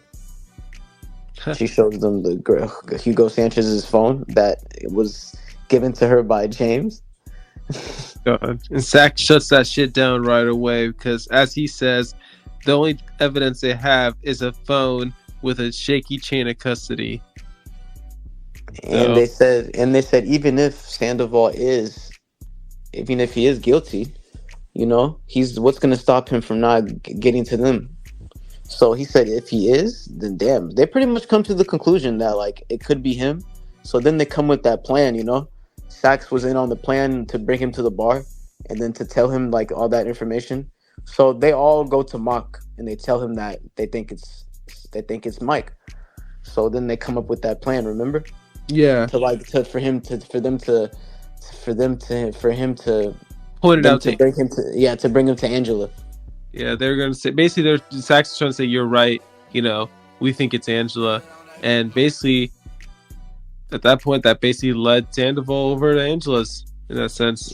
Yeah, like because Sax was telling them like, Mock said, I guess Angela went to Mock saying that you're the suspect. Remember? Yeah, And then that's what. after that, And he and then wanted after he that, wanted to test. He was trying to test if Sandoval would go over to her place. yes, exactly. That was the whole plan. And then he fell for it.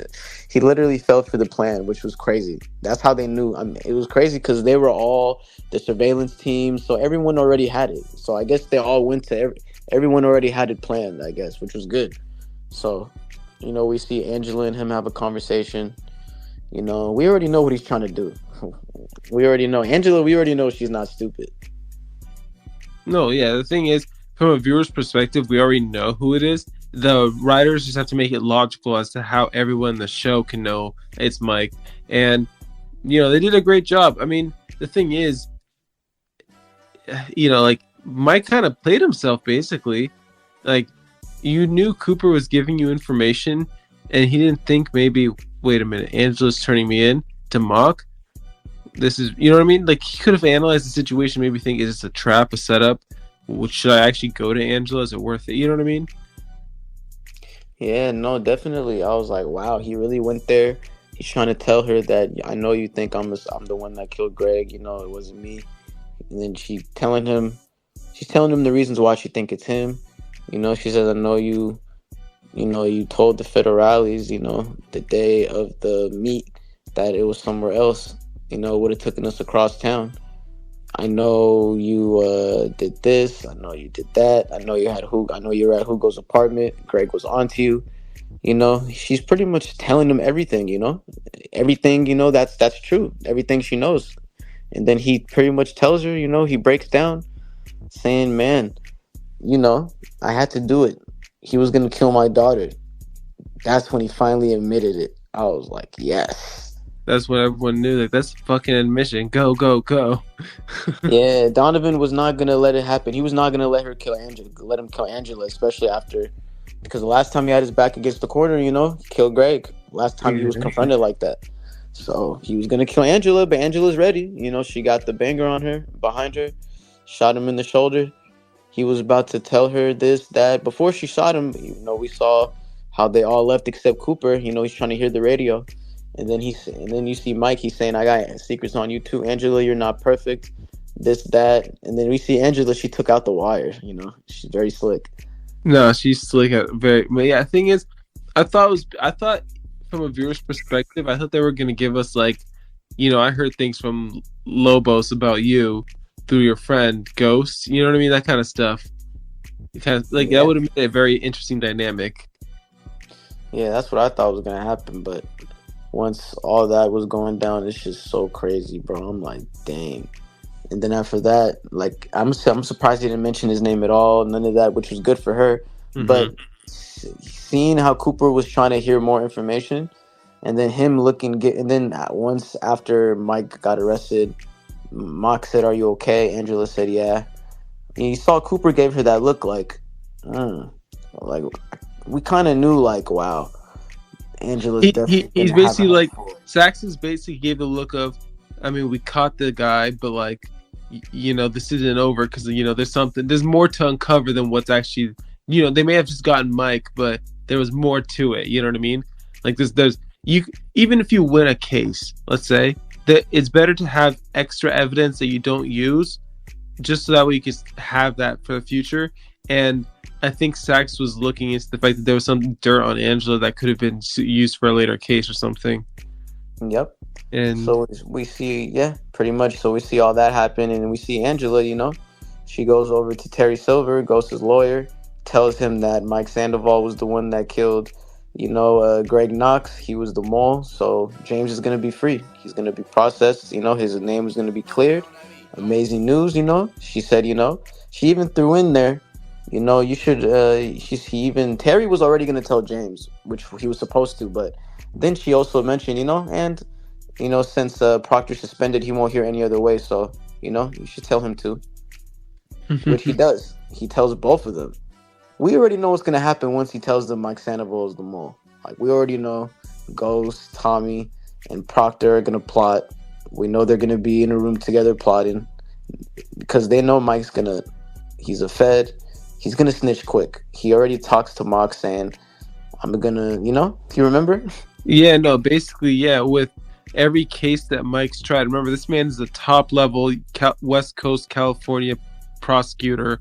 He will literally undo every case that he'll just say that every case he's touched has been influenced with Lobos. And that means for the next 20 years, Mock will clean up his mess as Sandoval is locked away. And he cuts a deal for a full immunity, basically, to testify on everything he knows about Lobos and its organization. And you gotta think, man, he has a lot of intel, like a lot, like stuff he had to do for Lobos over the years, all the time. Like that's a lot of juice. Like the people, names. Whew. Yeah, he was definitely the star witness. Like, Sandoval could have gave them everything. That would have been bad for James and Tommy. So, they're thinking of something quick, and then we see Tommy tells them, well, what about Teresi? Even because we know Teresi's locked up with him at the MCC. First, they're questionable. They're like, is he a good option? But we know Teresi wants Tommy, and Tommy knows that. He says, I know if I ask him, he'll do it. So, yeah. He asked him. Teresi said, are you sure? He said, I could do that for you if you want. He says, what's in return? And nothing. Your family. So when Teresi, he gets the job done, man. He gets Teresi, he gets Sandoval, stabbed up in the MCC, man. At the end of season 4, episode 8. It's like, Now let's Teresi finished go. Yeah, man. But we know he's gonna want something in return, probably next season. We'll discuss that, in the next Power Hour. But because Ghost, he's telling Tommy, what does he want? He says nothing, and then we see Ghost is like, okay, He thinks about it for a second. He's like, okay, knowing that Teresi's definitely gonna come back. So we see that, and then we see Angela, Sax, and Mock are pissed.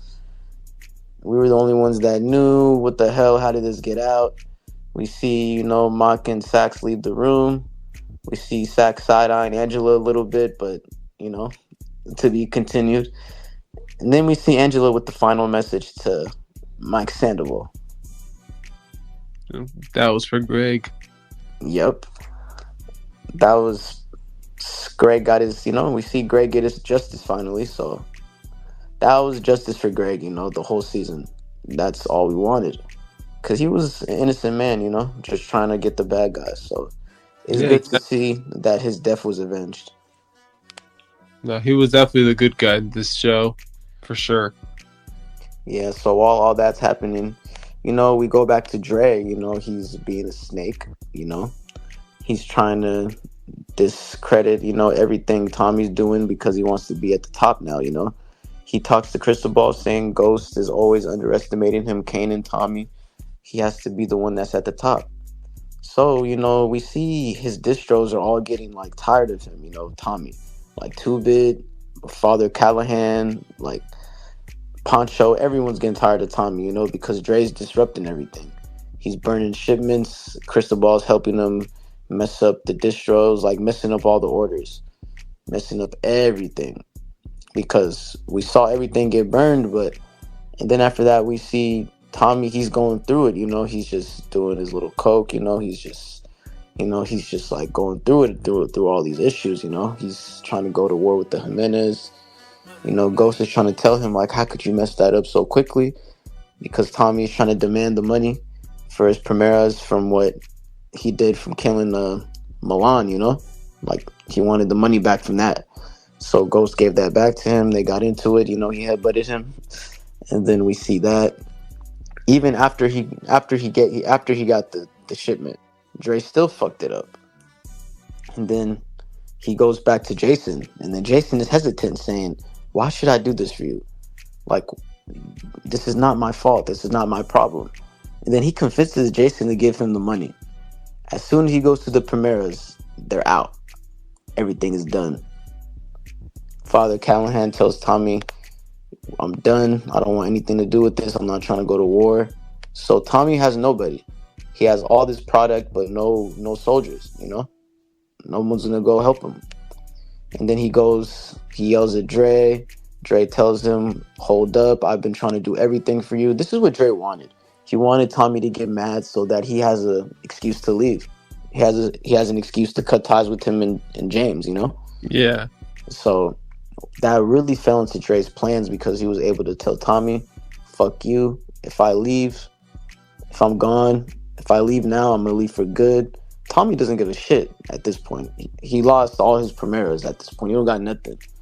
He don't even care at this point. So Dre just leaves with a big smile on his face because now he has all the soldiers. All he has to do is, talk to Alicia and Diego. He has a network now. He's a distro pretty much. Him and Cristobal are celebrating.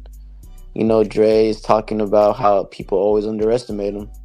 So now Dre's doing all this, under everyone's back, which is pretty crazy, man. Who would have known Dre was gonna be this devious? Honestly, I did. I felt like the first few seasons were just the rise of Dre. When he started working with Ghost, I felt like he was into some sneaky shit and take something from Ghost that was major, and here we are. It's not Yeah, necessarily definitely. from Ghost, but still sneaky way to get in. Use Ghost. Yeah, definitely. And then we see with Tariq, we see him still messing. We were talking about with Raina earlier. Tariq, he's helping out. The guys that he was working with Kanan, and I forgot their names. It was, I forgot their names. It was what's their Right. names, bro? Brains and who? I can't. I know I said randoms. I mean, I know they weren't randoms per se, but they weren't really major enough to remember their names. One of them was named Brains. Brains and his other friend. But Yeah. all I know is he did a robbery with them, and then after that they were at a lady's house. Tariq was playing like he was like selling Girl Scout cookies so that they could open the door. They go into the house. Tariq does his job, but he hears them trying to violate the lady. He says, "Brains, tell him to stop." And then Brains, once he says his name, they pretty much look like he's not supposed to say that. We pretty much got to kill the lady because she knows their names now. So they shoot the lady. Tariq runs. Now they pretty much find Tariq at shooting basketball. Tariq tells them, I didn't say nothing. So Tariq's good pretty much at this point. But then Ray, the cop, he pretty much has to clean up because those are his guys. So he goes to them. He confronts them about it. Ends up killing them after they tell him Tariq was the one that messed it up. So now he's on the hunt for Tariq, and then he goes to the school. And then we see that he goes to Tariq's classroom. Raina notices it, because he asked Raina if he's seen Tariq. She says no. She tells this to Tariq. Tariq tells her everything, what's been going on with Ray, how he's trying to kidnap him, how he was the one that helped Kanan kidnap him the night Ghost went to jail. She's telling him, "Is this why you wanted to go to Choke?" He said yes. But then she tells him it's not going to go away. You should just tell dad. But she's just being a good sister like we've been talking about earlier, which is not fucking good. So we see that she tells him she's not going to tell anyone. That's the reason why she didn't go to Choke, because she wanted to originally go to Choke. It was her that was supposed to go, but now she doesn't want to go because she wants Tariq to be safe. She wants him to go away from all this. So we see that. And then after that, we see them go to the dance. Once they go to the dance, we see Tariq. He goes outside, and then he's messing with that one girl, Ray's cousin. The girl that gave him some for the first time. She's trying to give him lean. They're talking, but the whole time Ray was like set her up to bring Tariq to the school so that he could try to get him. He sees Tariq. Tariq runs away from him. But Reina, she's worried about her brother. She follows him outside. She runs into Ray Ray. She says, "I know who you are, Ray Ray." He says, "Oh, no, no, no. I'm just the police. I'm just trying to look for something at school. I know who you are. I'm gonna tell my dad he's gonna kill you." I don't know why she was talking that tough. Bro, she was talking like she had a strap. I was like, "Oh my goodness, Reina, no, no, no!" This guy shoots her in front of Tariq. Shit you can't make this up, This bro. is stuff you don't normally see on TV or movies too, bruh. Like Tariq that's how shocking it was. Tariq literally sits there. He literally sits there he's literally watching his sister get smoked in front of him. That's the most coward thing I ever seen, bro. Like, what? I was like, this is crazy, bro. I was like, this is not fair. This is not fair.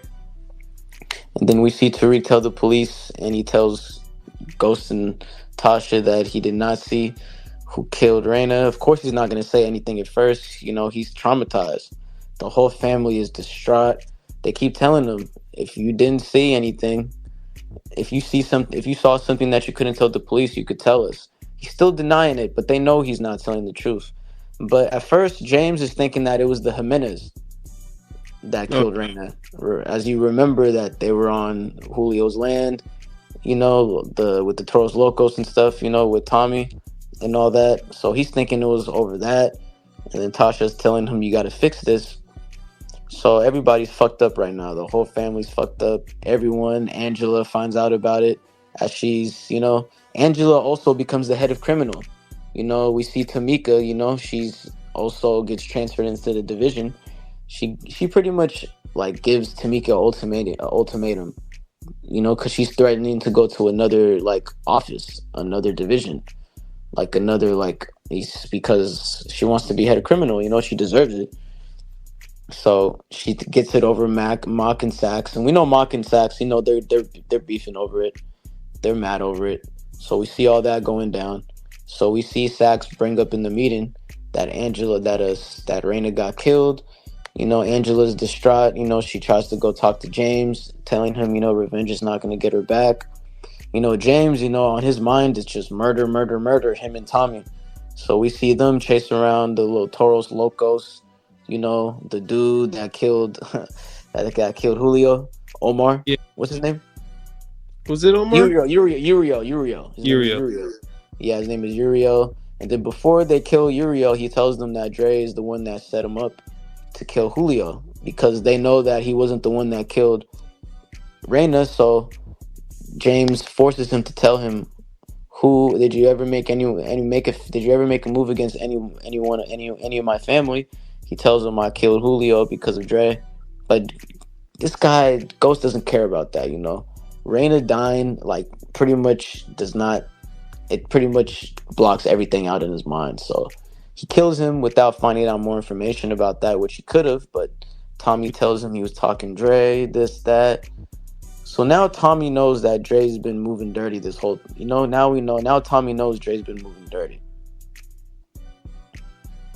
That kind of confirms his suspicions. Yeah. So we see that. So pretty much the whole episode, we see Ray. He's trying to get the money from Dre, because now at this point he has to run away from the city, because now he knows Tariq probably went to James. He knows he didn't snitch to the police. So he threatens Dre to give him the money, or else he's gonna tell the police about Kanan and him. So we see that. We see Tariq. He gets the information from Dre that Ray's gonna be at apartments at this spot. But while all that's happening, Tariq also called Kanan. We see Kanan, for the first time, because Cristobal and Dre, they sent hitters to kill Kanan after Dre was able to get the connection with the Jimenez, because he thought he was so untouchable he could just kill everyone. So he tried to get rid of Kanan because Kanan also wanted the money from Dre. So he kills the hitters, and then after that, he goes back to town. He's thinking it was Ghost and Tommy. He thought they were trying to set him up, but he finds out that it was Dre and the Toros Locos. And then him and Tommy, they're gonna have a plan to kill Dre, So we see Kanan, he's back in the mix a little bit, you know, you know. And Yeah, then we see Tariq call Kanan. He asked him about Dre. I mean, he asked him about Ray Ray. And then Kanan tells Tommy that Tariq's been asking about Ray Ray. So, yeah, that pretty much gives Tommy the idea that Ray Ray's the one that killed Raina, and Dre and Tariq's trying to get Trey's trying to get payback, which is crazy. yeah. No, Kanan's pretty smart for kind of putting that together. He's like, yeah, little nigga was calling me about Ray Ray. Pretty sure he went to go see him. Yeah, so Mm. we see all that happen. We see we see Dre, and then we see like Angela. We see Tasha. She gets worried, but she already knows all this. Tommy already tells her this, but she wanted to make sure that Angela could track his phone, because Angela, she's gonna help her, of course, because Raina just died, Tariq is missing. So even though Angela thinks that that Tasha's being suspicious, she helps her anyways. And then we see everything, we see everything transpire. We see Tariq, he's threatening Dre. He gets the information from him as he's going to Dre, as he's going to Ray Ray. Ghost finds out from Tommy that he's going there, so we see all of them make it there at the same time. But as Ray Ray's packing up, we see Tariq. Tariq gets there first. He puts the gun. Ray Ray tells him, "You're not gonna do it. You're a bitch, just like when I first met you." Tariq said, "You're gonna die for what you did." We see James get there. We see Tommy get there, and we see Tasha get there all at the same time. But as soon as before they could even get into the room, Tariq shoots Ray Ray. My man leveled up. He finally, he leveled up, avenged his sister, finally fucked up the mess that he created to begin with. So we see James, Tommy, and Tasha get there. They see that Tariq's okay. They're making sure he's good. They hide the evidence. They ask Tariq, who told you that he was here? He tells them that it was Dre. So now Tommy and James, they have it in their minds that Dre knows everything now. That if Dre... Because how would you know the address of Ray Ray? Exactly. So if Dre knew the address of Ray Ray, if Dre set up Julio, then Dre was probably the one that set up Tommy to like fuck up his shipment and stuff. So Tommy has that in his mind. So he tells Father Callahan that Dre's been doing this, Dre's been doing that. So we see Father Callahan, he's like, "Are you serious?" He said, "Yes, he is." So we see that. I want to interject here. To Dre's credit, I want to protect him a little bit here. He knows Ray Ray's address, because remember Ray Ray blackmailed him, saying he had him and Kanan on the wire. Yeah. Yep. So I mean, at the end of the day, Dre was just kind of in that forced position where he just happened to know Ray Ray's address because Ray Ray gave it to him at that moment. You know what I mean? Yeah. Even though I don't, but he shouldn't have still he's giving it to Tariq, so he's responsible. But it's like, they in that. I mean, that's just a little writer's mistake, I felt. You know what I mean? Ghost and Tommy can think, wait, how did Dre and Ray Ray associate with each other? I guess Dre hasn't told them about Ray Ray, telling him like, hey, he's an undercover cop. He told me he had a wire. He was wanted me to blackmail, whatever type shit. You gotta just wait for... I don't know. Bro, that was crazy, bro. And then once we see that, we just see like, Ghost and Tommy. You see somebody calls Tommy on the phone. We can assume it was Kanan, right? While him and Ghost are like in the basement, like getting the guns and stuff, getting ready. Mm-hmm. So we see that, and then we see Tasha. She's helping Tariq. Tariq's first murder, so Tasha's helping him change everything. She makes sure he cleans up, washes up, burns the clothes, everything. Tasha's telling him, "Don't tell anyone anything. Go straight to your room." Lakeisha's asking if he's okay. Lakeisha notices, gets in there. She doesn't say nothing, and then Tasha, she's talking to what's his name, Terry Silver, because her and Terry Silver are messing with each other. Forgot to talk about this. They've had an affair so far, but this didn't happen till after he got Ghost off. So we see that. We see Terry. He pretty much is in love with Tasha. So Tasha pretty much tell her that I need you to be my lawyer. Signs a check. He's just confused, but that's all we see about that. And then once Angela hears about the murder that happened at the apartment, she's just like, what the heck? And then she sees the bullet. She said, I bet you guys can get a match. So Angela is trying to get whoever did that. She's thinking it has something to do with James and them. So that's crazy. And then in the end of the season, we see Dre is leaving after a meeting with the Jimenez because the Jimenez tells them that Uriel's dead and all that. So Dre is telling them I mean, he tells them that none of my men had anything to do with that. So he made that clear with them. So as they're leaving, we see Ghost and Tommy. They're waiting outside. And as we see Kanan in the back of the car with them, in the back seat. So we see season end. We see season 4 end with Ghost, Tommy, and Kanan, just like how it started. Basically a teaser for Power Origins. Yeah, pretty much. So we know that in season 5, Ghost, Kanan, and Tommy are going to be on a mission to get Dre and to stop him. Alongside the Jimenez. Oh, yeah, they got to go. They've been frauds. I would say, though, I don't know. Overall, Kanan now feels like a good guy. He feels like a good guy now on the right side of justice, with Ghost and Tommy, rather than an enemy. Even though he has his own ambitions, as long as he's trying to kill Dre, that's his only thing that matters to him. No, that's true. That's what I'm saying, man. It's a whole new motivation in season 5. By the way, season 4 was one of my favorites. I'm not gonna lie. It's weird to say, but I think season 4 was a appetizer for season 5. For sure. Definitely a build-up. Definitely a build-up for some of the craziest moments. Built literally locked in season 5, where you're like, oh shit, this is gonna happen. This is gonna be lit. Definitely a build-up for sure. Oh right, and of course, do you have anything else to add? Because I feel like that concludes season 4 of Power Hour. Yeah, I think that's everything for season 4. Mike Sandoval, bloody villain. Everyone's performance this season was great. You definitely see Tariq's transformation. Like how he just shifts completely in terms of morality and as a human being. He doesn't give a fuck about anything. He comes from a rich family, but he doesn't give a fuck. We see that. Yeah.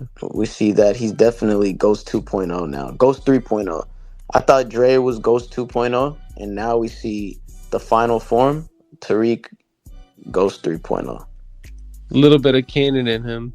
And yes. Then you got Tommy, who's just, ambition. The motivation is just there every time, every episode. He's just more hungry, more motivated to do better than yesterday.